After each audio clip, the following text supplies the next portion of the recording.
The PreCure franchise is inarguably currently in a very experimental era, throwing every idea they have at the wall to see what sticks and trying to expand its appeal to more audiences. These ideas have been ranging from little inconsequential things like shaking up the characters' colour palettes to larger scale changes in creative directions such as spin-offs made for adults and overhauls to the formula. The last few years have given us a lot to unpack and discuss, and the current state of the franchise really does open up a lot of questions as to what could possibly be next. The thing that interests me most about the current era of PreCure is that while a lot of exciting new decisions are being made, the ball is kind of being dropped in a lot of areas too. I'd argue that this experimental era began with the beginning of Tropical Rouge PreCure back in 2021. Tropical Rouge was the first season since Futari to feature a lead cure that wasn't pink, plus it spawned the Pretty Holic makeup line, which has featured in every single season since, and integrated itself into the real world. In my Healing Good video, I discussed how that season was kind of the last traditional season of PreCure, and it was designed to be so. We haven't really had a season follow in its footsteps since. In 2022, Delicious Party PreCure was the first season to take a noticeably unusual creative direction. Though on the surface it seemed like a kind of safe and traditional PreCure series with the classic pink, blue and yellow colour scheme and a very, very basic theme and plot, everything it did was kind of weird and out of place, and it stood out a lot with its characters and settings. In Delicious Pie, we are introduced to a cast of characters called the Cookfires, who kind of did nothing but wasted the precious screen time that could have been given to our main characters. There was some really blatant Sailor Moon inspiration in this season too, with the kind of tuxedo mask style black pepper. Delicious Party also introduced the really bizarre choice of the Delicious Field. This is a vast empty desert that would spawn every single time they entered battle, and in theory, I guess it made sense in universe that it was there to protect the city so the city wouldn't get damaged and whatever, but in practice this was incredibly bland and boring. The Delicious Field, I feel, really kind of restricted the options for fight choreography, and seeing it every single episode, it kind of made all of the fights blur into one. Like, nothing about this season stood out to me at all. A lot of the decisions made in Delicious Party felt like they were kind of a test in the water for the season that would come to follow the next year. Here to Go Sky PreCure. This season marked PreCure's 20th anniversary, and it went even further with breaking the traditional formula that PreCure fans know and love so well. With a team comprised of a blue leader instead of the traditional pink, an adult, a little boy and a baby. I feel like while this season was pretty underwhelming considering it was a celebration for the 20th anniversary, it was a really strong reflection of just how far PreCure has come and evolved over the years, and a reminder that both this franchise and the moral values it preaches are for everybody. Last year, Wonderful PreCure was a little bit more of a step back into a familiar formula, but in exchange for this, we got an actual literal dog as the lead cure, and combat that was kind of more like chases. This season was also brave enough to play out an actual, real romance plot. It was insane, you kind of just had to be there for it, panning out every week. This season also didn't have a mid-season cure, and I think this is the first time since 2014, that's 10 whole years that this has happened. Given that the mid-season cure is always highly anticipated and kind of like massively speculated upon from day one, and I think generally it is kind of one of the best-selling toys of the year, it's a really bizarre choice this far into the series to just not include one in a season. Instead of a mid-season cure, we got what I believe it was just fans who dubbed them Pionderful PreCure. They were kind of just one-offs for the movie and for the finale episode, which was kind of disappointing because I know a lot of fans really wanted Satoru to be a kind of a bigger part of the team. On top of all this, PreCure has finally kind of started to acknowledge and tap into its adult audience and market. Right now we have 3 adult spin-offs: Otona PreCure, Mirai Days and Dancing Star PreCure. I'm yet to watch Mirai Days and Dancing Star, so I'm not super knowledgeable about them, but I have seen Otona and I don't really have anything nice to say about that show. Funnily enough, actually, despite it being made to cater to adults, I did not find any part of it relatable or captivating, and it kind of mind boggles me that there are people who enjoyed it. Something really noticeable in modern PreCure is a very clear attempt to interlink our world with the PreCure's. This began with the launch of Pretty Holic in Tropical Rouge PreCure. This makeup line releases a new line of makeup goods every single season now, and they're always of course themed around the season and its characters. We even have a special adult version of it now. It doesn't just exist in the real world, but each season will find a way to tie it into the story and the surroundings, and there will be like a special focus episode where they kind of shield the Pretty Holic products. You and Idol PreCure kind of really felt like the culmination of this idea of the two worlds crossing over and interlinking and selling this idea of immersion and the PreCure world being real. There were whole episodes devoted to showing off things that were literally just made to be merchandised. There was episodes showing off the PreCure merch stores that would kind of mirror the ones that existed in real life. There would be so much focus on like actual real events taking place in the real world, like the concert. It was interesting but really in your face, which I kind of have mixed feelings about, because While the goal was to create this kind of immersion, I feel like at times it was so in your face it kind of took away from the immersion. For 2 years in a row now, Toei has given us seasoned themes that have been really like long time requested by fans. Last year it being idols and this year it being detectives. You and Idol PreCure admittedly did feel like kind of a blatant attempt at competing with the wide range of idol shows that are on the market for kids right now. Like off the top of my head, I know last year there was iPre, there was Princession Orchestra, which I hear is absolutely phenomenal. And You and Idol was very divisive, and obviously of course the comparisons to these existing idol franchises came in, and it wasn't always great. I've seen a lot of criticism that the idol theme wasn't implemented well or kind of went hard enough with, and I'm actually yet to finish the season. I'm super behind, but I kind of agree to an extent. There were episodes where I thought, well, that was an odd choice, but generally I'm pretty far in. I'm enjoying it for the most part. I can kind of see the vision in a lot of places. And obviously there's been a lot of controversial talking points with You and Idol PreCure, like the choice to include another one-off male cure. We know how much PreCure fans hate male cures. The amount of songs not being high enough has been apparently quite a big talking point. Admittedly, yeah, I thought there was going to be a lot more songs for it being an idol season. I was kind of expecting mermaid melody levels of songs. Cure Kiss and Cure Zakune, the mid-season cures, are a duo. I think they are really interesting. They have a lot of potential, but that is kind of as far as it goes with them. And the thing with Kiss and Zakune is that they seem to have like a lot of backstory that the writers wanted to kind of work in, and it feels like they just kind of forgot about it halfway through. Their relationship and the kind of the lore around them is really, really good. And this is kind of my issue with You and Idol as a whole from what I've seen so far, is that it feels like it is a season that's trying to tell too many stories. It's over ambitious. It has a lot of ideas and it keeps kind of shooting these ideas out, and it doesn't really go a lot further than that. It will move on to the next idea and kind of just push the other ones back. I don't know if anything actually ever came out of the fact that Cure Kiss was supposedly like this child of darkness who was linked to the main villain somehow, but I will finish the season soon and find out, I guess.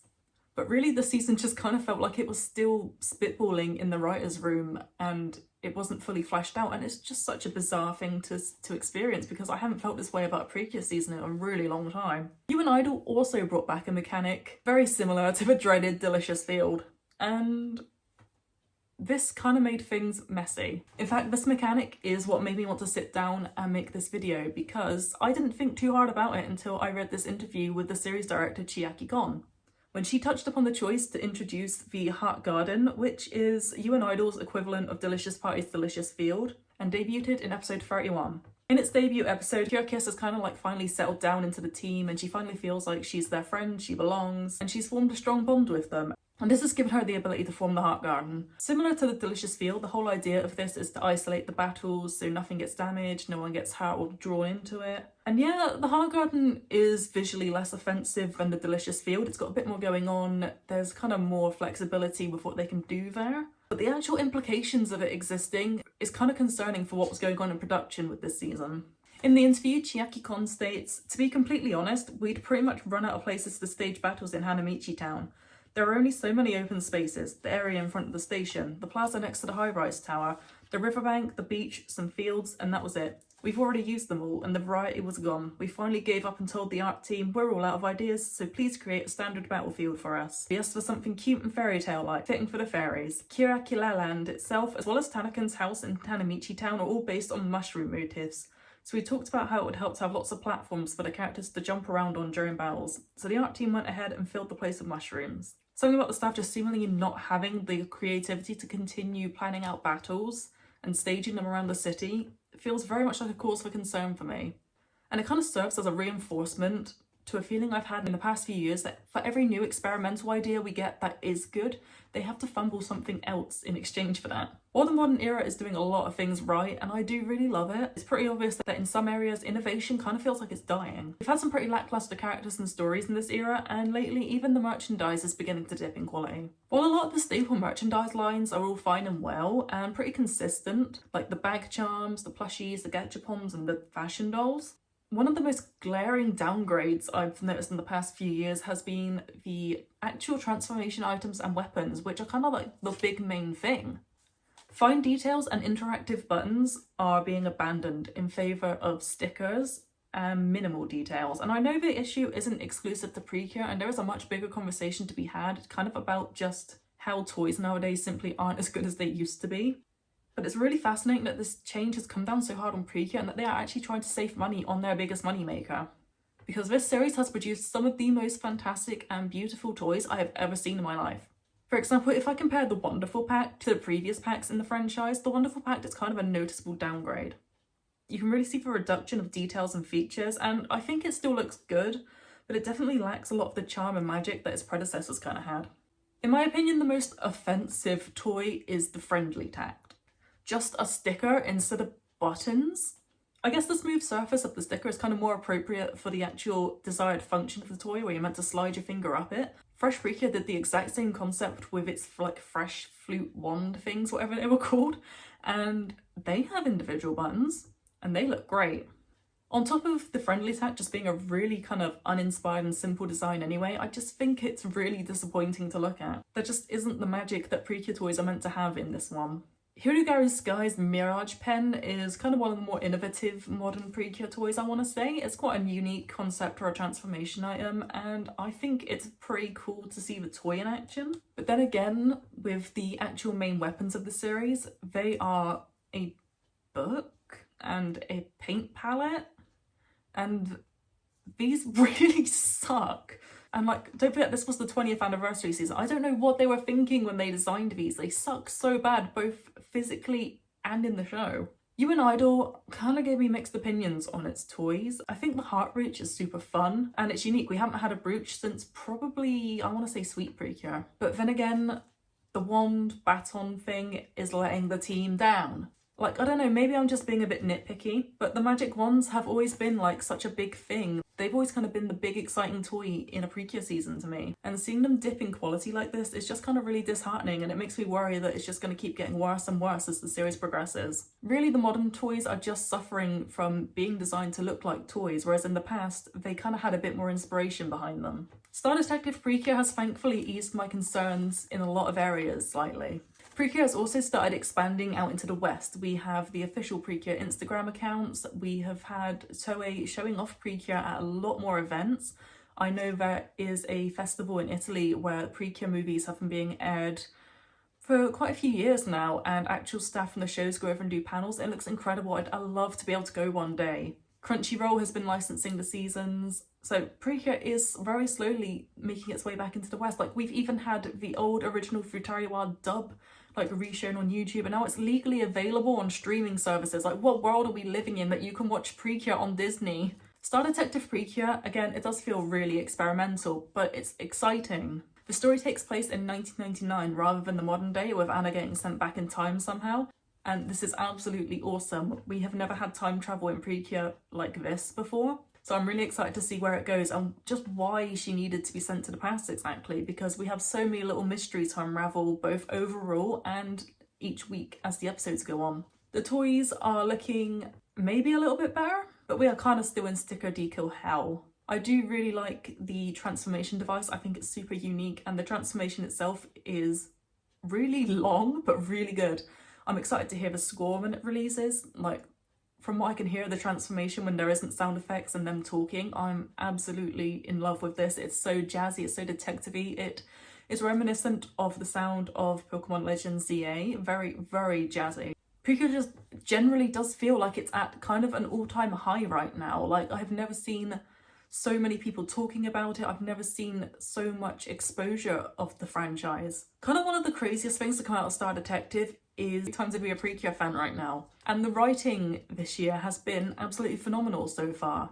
They've shaken up the formula of the show, so it's more formulaic. Each week they have like a mystery to solve, and then the mystery will lead them into the battle, and it works really, really well. We've had so much good character development already. We've seen so much exciting stuff out of Anna. We're starting to see Mikuru grow as a person. We are on the tail of the mystery of who Cura Claire could be. It kind of annoys me actually when they announce a PreCure on the poster, like announcement day, and then she doesn't show up until like halfway through the season. Like, she should basically be a mid-season Cure. They have been doing this a lot in the modern era, and it kind of does my head in, because then there is like this whole discussion about what is a mid-season cure. And obviously a mid-season cure is one that we don't know about in the starting lineup, but people are kind of pushing the definition these days because of how many latecomers we're getting. And I'm not necessarily against it. Sometimes these latecomers do make the pacing of the show more interesting. Like, I think Arcana Shadow and Eclair being latecomers in Detective PreCure is going to be more of a good thing than a bad thing, because the pacing and the way the world is unraveling right now is fantastic. But in seasons like Hirugaru's Sky, it was just painful. I keep saying I don't want to speak too soon, but Star Detective PreCure is so fantastic. This is kind of easily the best PreCure season we've had in absolutely years. This could be top 5 by the time it finishes airing, but of course we're so early in, it's too soon to say. And I said this about You and Idol PreCure. I watched the first episode and I was like, I think this could be one of my new favourite seasons, and then it just kind of snowballed downhill. So I'm staying cautiously optimistic. The future of PreCure seems to be in really good hands. They're bringing in such good talent on the staff. There is really good ideas being put out there. They just need to keep staying on the ball with these good ideas. I am very, very cautiously optimistic and excited.